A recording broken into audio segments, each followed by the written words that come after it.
en double fourrure, donc ce que j'appelle les fourrures complexes. Aujourd'hui, on va voir avec un Spitz.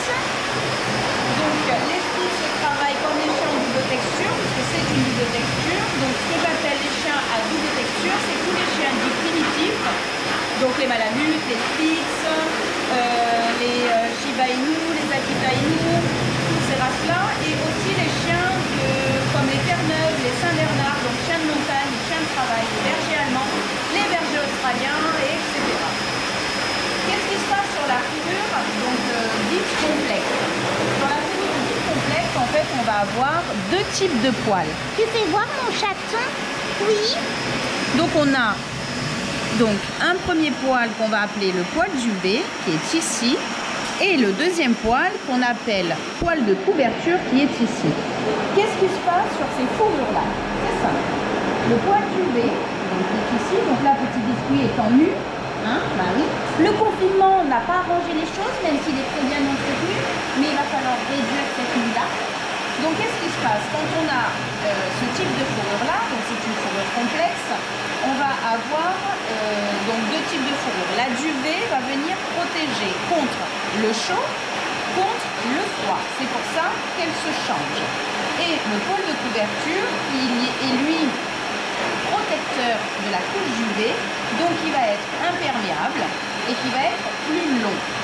Ok? Ce type de chien-là, ce type de fourrure-là respecte des temps bien précis de phase de pousse, qu'on appelle anagène, donc croissance du poil. Catagène, en fait, c'est le poil qui arrive à maturité, et télogène, c'est le poil qui tombe. Donc ces phases-là sont très proportionnelles sur l'année, contrairement à par exemple un caniche qui est en texture simple et qui est en phase anagène croissance de poil très très longue. C'est pour ça qu'il y a des chiens qu'on peut effectivement couper, même court, comme le caniche. Admettons, faites une coupe ciseau courte, il n'y aura pas d'impact sur sa fourrure parce que c'est une texture simple qui pousse à l'infini 8 mois sur 12, contrairement à ces chiens qui sont une fourrure complexe, qui eux respectent des temps, en fait des phases de pousse, de maturité et de chute. Si vous venez raccourcir ces races-là et que vous venez taper dans la couche duvet, vous allez créer ce qu'on appelle des alopécies. Donc, qu'est-ce qui se passe? Pour vous faire assez simple, le poil duvet qui pousse ici, donc il n'y a pas un seul poil mais plusieurs poils, il est toujours accompagné d'un poil de couverture. C'est-à-dire, le premier poil sur le chien qui va pousser, ça va être le poil de couverture. Lui, il a le poil et quand on va détailler l'épiderme et le derme, on va avoir en fait la glande sébacée au fond et on a le muscle érecteur. Le muscle érecteur, c'est quoi? C'est ce fameux muscle qui sert à la fourrure de pouvoir se relever justement pour faire cet effet climatisation, chauffage et se protéger des intempéries. Ce muscle-là, il est très important parce qu'il permet au chien de pouvoir avoir une fourrure, on va dire, résistante à toute épreuve. La fourrure duvet, elle n'a pas de muscle érecteur. En fait, elle est accrochée au poil de couverture, donc plusieurs poils duvet vont pousser avec, donc dans le même follicule pileux que le poil de couverture, et il a besoin de son muscle pour pouvoir couper. Donc si vous coupez le poil duvet, il ne sera pas suffisamment, on va dire, costaud pour pouvoir repousser correctement parce qu'il dépend du poil de couverture et d'un autre côté, il n'a pas de muscle érecteur, donc il ne pourra pas se relever tout seul. Raison pour laquelle je vous dis de ne pas couper ces fourrures dites complexes. J'essaye de vous faire comprendre les choses assez rapidement parce que c'est vrai que d'habitude ce sont des cours que je donne sur 3 jours où on explique vraiment qu'est-ce que le poil, comment fonctionne le poil, et après la peau, comment fonctionne la peau avec les différentes couches de peau. Effectivement, l'épiderme n'est pas vascularisé, le derme est vascularisé et l'hypoderme contient des cellules graisseuses. Même si effectivement l'hypoderme n'est pas une vraie couche de peau, parce que c'est une barrière entre les organes vitaux et le derme. Bref. Donc là, j'essaye de vous faire comprendre des choses pour que vous, enfin, vous puissiez réaliser qu'un chien en fourrure complexe ne peut pas être raccourci comme un chien en fourrure simple, comme un caniche ou un bichon, ou un York qui effectivement a le poil qui pousse, qui est très très long. Donc là on est en texture simple alors que ces chiens-là sont en texture complexe. Si effectivement on vient raccourcir et qu'on vient toucher à ce poil juvé, ce qui va se passer, c'est qu'en fait on va avoir des alopécies, donc la tondeuse est à proscrire premièrement. Donc ce qui va se passer, c'est qu'on va avoir des alopécies post-tonde, des endroits où le poil ne repousse pas, parce que comme je vous l'ai dit, la couche juvé en fait a besoin du poil secondaire. Et vous allez avoir un chien qui va avoir 2 fois plus chaud cet été, puisque ça ne régulera pas, et l'hiver, des fois plus froid. On peut raccourcir au niveau de la couche secondaire, quand on est bien évidemment l'été et que le chien n'est pas en extérieur, puisque celle-ci sert effectivement à protéger, c'est pour ça qu'elle est plus longue quand on regarde, qu'une couche duvet, parce qu'elle vient recouvrir la couche duvet pour éviter que cette couche-là prenne l'eau, donc elle est imperméable. Il est vrai qu'en été, nous dans le sud de la France, on ne peut pas. Donc on peut se permettre pour que l'entretien soit plus simple, que ce soit pour le maître ou que ce soit pour le chien, parce que c'est vrai que quand on les emmène promener en forêt, etc., ces longueurs-là, bien en fait toutes les cochonneries, toutes les herbes, les épillés, notamment chez nous, on a ces épillés qui se plantent partout, qui font des abcès, c'est une véritable catastrophe pour les animaux. Donc ils viennent se planter dans la fourrure. Le fait qu'on raccourcisse, mais qu'on s'arrête en fait à cette couche duvet, on garde encore une longueur de poil secondaire où avec il est muni du musculateur, donc le poil pourra faire son travail, se relever et laisser passer l'air pour la climatisation. Donc pas plus court que la couche duvet et surtout pas entamer la couche duvet. Donc pour le bien-être du chien, pour le confort du chien, effectivement si vous l'emmenez balader, eh bien vous pouvez en été raccourcir votre couche de couverture, mais surtout pas toucher à la couche duvet. Donc là, vous allez me dire, ouais, ok, Nat, on a à peu près compris ce que tu nous as dit. J'espère que j'ai été assez claire. Si après vous avez besoin de davantage de renseignements et d'un cours là-dessus, bah, vous me contactez et c'est vrai que je peux vous donner des cours pour vous expliquer en profondeur. Comment est-ce qu'on entretient un chien du coup? Parce que on ne va pas brosser à sec, parce que ça, c'est hors de question. Non. On ne va pas prendre le chien, on ne va pas dire on brosse comme ça. Qu'est-ce qui se passe? Je prends mon chien et je vais brosser. Alors oui, je vais enlever du sous-poil, je vais enlever du poil mort, mais je vais venir énerver le poil, c'est-à-dire je vais déposer de l'électricité statique sur mes poils, donc distribuer des ions et des anions positifs et négatifs qui vont faire que la fourrure s'embrouille. Donc après, la crinière est tout emmêlée, la fourrure est tout emmêlée. Donc tout ça, c'est bien joli, merci beaucoup pour toutes les explications, Nat, mais réellement, concrètement, comment est-ce que je vais entretenir mon chien? Comment est-ce que je vais entretenir mon Spitz? Eh bien, pour pouvoir parler de dire j'entretiens mon poil, il faut d'abord penser j'entretiens ma peau. Au final, qu'est-ce qui fait pousser mon poil? Mon poil, il ne pousse pas dans l'air. Si je le pose sur la table, il ne va pas pousser. Donc, il va se rattacher à la peau. Si je veux que mon poil soit en bonne santé et effectivement soit entretenu correctement, il faut que je pense à venir m'occuper de la peau. C'est elle qui, dans ces différentes couches, en fait, va avoir les nutriments nécessaires. L'hydratation, la nutrition, la protection des glandes sébacées, le film hydrolipidique. Donc avant de dire je veux entretenir mon poil, je pense je viens entretenir ma peau. Comment entretenir ma peau? Donc nous on travaille sous forme de pré-masque. Ça donne envie, on dirait un milkshake. Ça sent très très bon.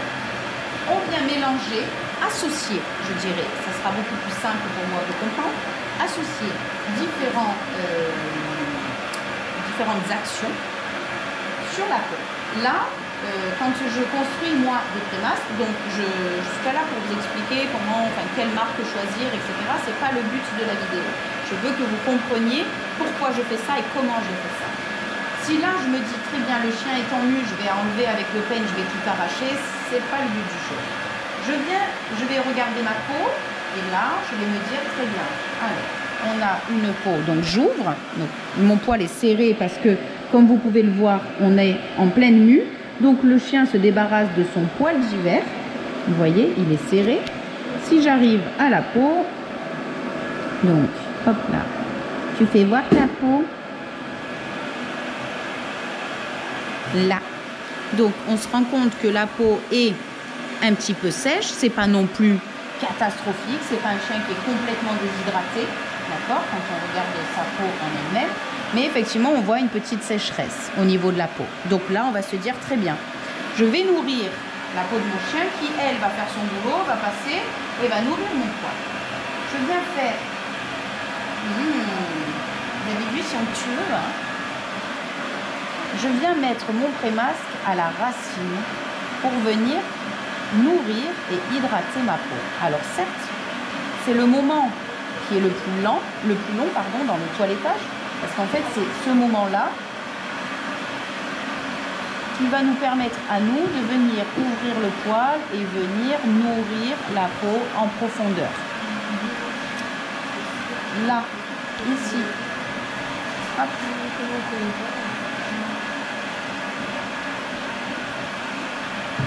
Qu'est-ce que j'ai mis dans mon mélange? Qu'est-ce que j'ai mis dans mon prémasque? Dans mon prémasque, je suis venue mettre un soin pour protéger mes glandes sébacées.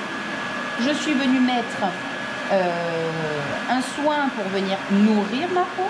Un soin pour venir hydrater ma peau, parce que nourrir et hydrater sont deux choses différentes.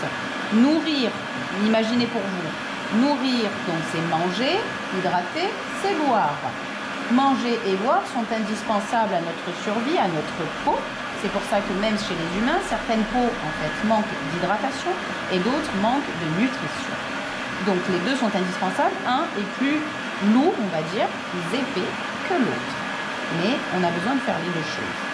On rééquilibre le pH de la peau, parce que c'est quelque chose aussi que j'explique et que l'on voit quand je donne des cours sur la peau et le poil. Le pH de peau, eh bien, a une moyenne, puisqu'on a une moyenne chez le chien, mais est différente si effectivement nous avons un terrier, nous avons un chien d'eau, nous avons une fourrure complexe, parce qu'en fait, de lui-même, le pH n'est pas le même. C'est comme chez l'être humain, hein. Vous prenez tous les êtres humains, on a un pH de peau d'un certain en fait, mais il est différent après selon venir vraiment nourrir aussi le dessous du ventre, parce que là on a tous les vaisseaux sanguins qui vont repartir au niveau des organes qui sont dessous, des organes vitaux, et là on va venir faire toute la robe. Donc je ne vais pas vous garder avec nous pendant qu'on fait toute la robe. On va poser sur le chien, on ne va pas oublier bien évidemment les petits coussinets, le petit cucu, parce que les glandes sébacées chez le chien, vous en avez effectivement une à chaque poil, donc une petite, mais vous avez, on va dire, des armées, une légion de glandes sébacées au niveau de l'anus, au niveau de la queue, elle se situe ici. Donc là, on va même pouvoir regarder si notre glande sébacée, eh bien, vous voyez, bon, c'est un chien que je suis, mais avec le confinement, effectivement, là, elle est saine. On n'a pas de plaques, on n'a pas de points noirs, on n'a pas tout ça. Souvent, vous regardez sur les chiens ou sur les chats, vous ouvrez ici la queue, la base de queue. Et là, donc, vous avez une armée de glandes sébacées qui sont ici, qui en fait communiquent avec les glandes sexuelles, qui communiquent avec l'hypophyse, l'hypothalamus et qui communiquent aussi avec la thyroïde. Donc, c'est un ensemble de glandes sexuelles et de glandes, en fait, zut, j'ai mangé le mot, aidez-moi, ici, hormonal, merci, c'est sorti, c'était caché. Et donc, ils communiquent avec les glandes sébacées. Elles envoient un message entre elles. Donc, elles communiquent entre elles. Hop, hein, tout va bien. Ah non, j'ai plus de film hydraulique. Qui dit, ah ok, d'accord, surproduit. Donc, elles renvoient un message à la peau, donc à la base du poil, au niveau du follicule pileux, où on a la glande sébacée aussi. Et là, en fait, on se retrouve avec des chiens qui sont en surproduction ou en sous-production. Donc, on a des problèmes. Là, tout va bien. Ensuite, glande sébacée chez le chien. Au niveau des oreilles, vous avez bien vu certains chiens qui ont des productions importantes de sébum au niveau des oreilles, parce qu'on a des glandes sébacées aussi à ce niveau-là. Attention, les chiens d'eau, comme le cocker, comme le terre-neuve, produisent davantage aussi de sébum dans les oreilles, le golden, parce qu'ils savent qu'ils vont aller dans l'eau. Donc, génétiquement, ils se disent, il faut que je produise du sébum pour pouvoir protéger aussi mon oreille. Et on en a au niveau de la gueule, ici. C'est pour ça que chez certains chiens, parfois, chez certains chats, pardon, c'est difficile à dire, au niveau de la babine, ici, on a plein de petits points noirs. C'est des glandes sébacées qui font n'importe quoi, qui sont déréglées. Donc, on n'oubliera pas de faire toutes ces zones-là. La pose du prémasque, en fait, je trouve que ça n'est pas une perte de temps pour ceux qui pensent que c'est une perte de temps. Au contraire, ça nous permet, nous, eh bien, de pouvoir poser le chien. C'est-à-dire qu'à ce moment précis, le chien est manipulé, il prend l'habitude de nos mains. C'est un moment de détente pour lui, parce qu'en fait, rien ne tire. C'est des papouilles, en fait, donc ça leur plaît. et de détente. Et c'est important, le bien-être animal est vraiment important quand vous voulez après ensuite avoir des chiens qui sont tranquilles quand ils viennent au toilettage, qui ne soient pas stressés.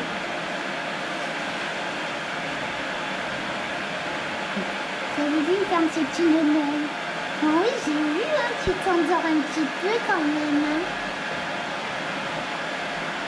Voilà. Et en fait, le fait de venir masser le chien partout, bah, c'est comme pour nous, hein, ça fait du bien. Hein. Ah, oui, hein, ça fait du bien. Donc là, on va vous laisser, on va vous reprendre après. On va mettre bien partout le pré-masque, bien partout au niveau du cucu aussi, bien partout. On vous reprend après, on le mettra en cabine de pause parce que n'oubliez pas qu'un soin, pour qu'il soit efficace, il faut qu'il pose. Sans pause, ça n'a aucun intérêt. Moi, je dis une demi-heure, c'est bien. Hein, on ouvre bien la fourrure. Comme ça, lui, il a un soin chaud sur lui, avec une petite serviette autour de lui pour pouvoir s'endormir, pour pouvoir se reposer. Et mon bébé, le petit bébé, mon petit bébé. Et là, si vous pouvez voir de l'autre côté, Nana, il se fait sécher. Dis coucou avec ton chien. Donc lui, il est allé en pause déjà. Alors, pré-masque posé, shampoing fait, on commence à sécher. Donc là, on se rend compte que le poil, il est plus serré, il s'ouvre. On met 3 sprays d'Atami, bon ça fait 4. Ensuite, on va commencer à brosser et à sécher le chien. Donc encore une fois, je ne vais pas vous garder. Attends, je te défais.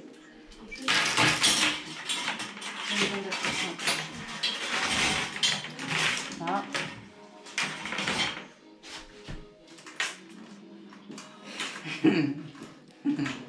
Voilà. Et là, on va continuer à brosser et sécher en même temps pour venir finir, voilà, de retirer le poil mort.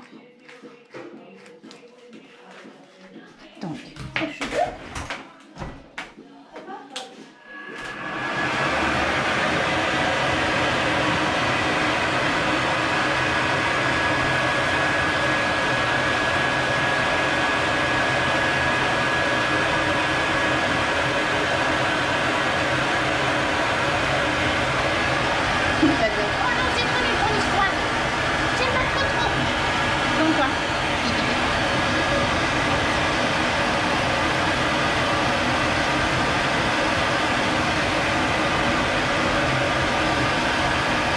La peau, elle est bien hydratée, elle est bien nourrie, tout va bien. Du coup, quand je fais ça, en fait, ça coulisse.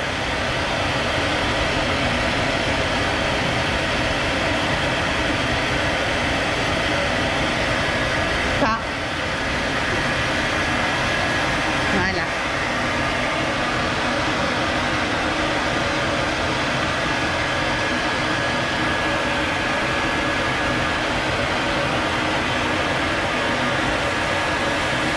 Vous avez vu que le nœud il avance. Du coup c'est le poil mort, donc la sous-couche.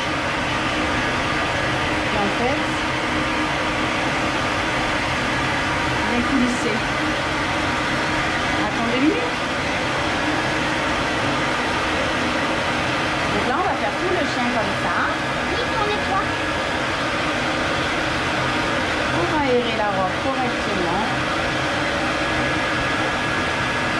Et bien sécher, c'est important, sinon ça macère en dessous.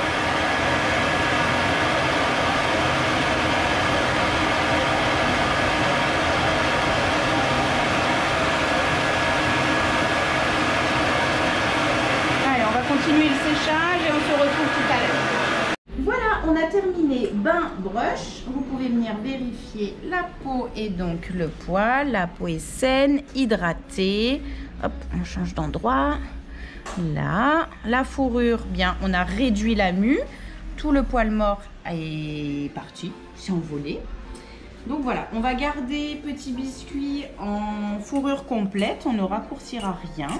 Cette fourrure-là lui permettra justement de ne pas avoir chaud cet été puisqu'elle servira de climatisation parce que on est venu retirer ce qu'on appelle une réduction de mue, comme vous l'avez vu au début de la vidéo. Le poil qui était serré en fait en racine, c'est le poil qui était mort. le fait de faire une réduction de mieux et d'aérer, comme on l'a aéré ici, toute la fourrure, voilà, ça permet au poil de faire son travail et de pouvoir protéger de la chaleur. Là, on voit bien la différence entre le poil primaire, alors le poil duvet et le poil de couverture. Vous voyez, on a le poil primaire qui est beaucoup plus dense, froufrouteux, donc le poil duvet, qui sert justement soit de chauffage, soit de climatisation.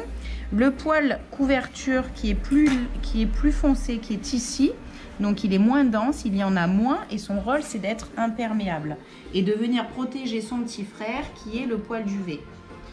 Voilà, maintenant vous savez pourquoi la coupe bout, c'est pas du tout une bonne idée, c'est vraiment pas ce qu'il faut faire sur le chien.